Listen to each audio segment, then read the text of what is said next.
Right, and we're back, and this is going to be one of my last patio jobs for, well, last job for Postmodern Construction. Alex at Postmodern Construction. Go check out his page, links in the description below. Go check out his Instagram, give him a like, give him a follow. Check out his work. He does all of this, extensions. He's a man of many talents, so yeah, he's built all this extension up. I'm obviously working for him, doing this patio area.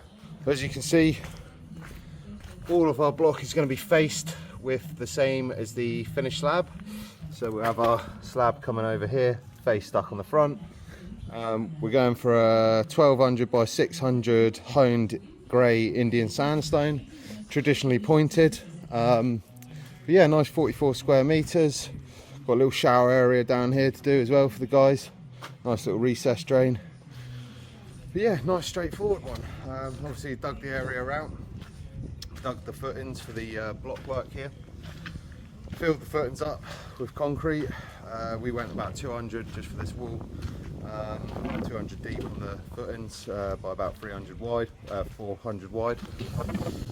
Yeah, got the footings in, put the block work in, filled up the majority of it. Well, put the geotex membrane down, filled up the majority with crushed concrete from the walls we knocked down in there.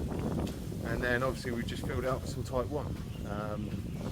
Generally we want about, oh, and we fitted our ACO drainage as well, just in case, so no water blows up the bifolds. All tapped in to proper drainage, but just need the concrete around that, and then we'll be ready to roll. But yeah, we allow for about 70 mil on top of the sub base. That's 20 mil slab and 50 mil sand and cement. Slurry primed on the back as usual. Video up here on how to make that. But yeah, this is going to be my last one with Alex. So sad times, but it is what it is. So no animosity, and door is left open, so that's brilliant. But yeah, keep you updated. Peace.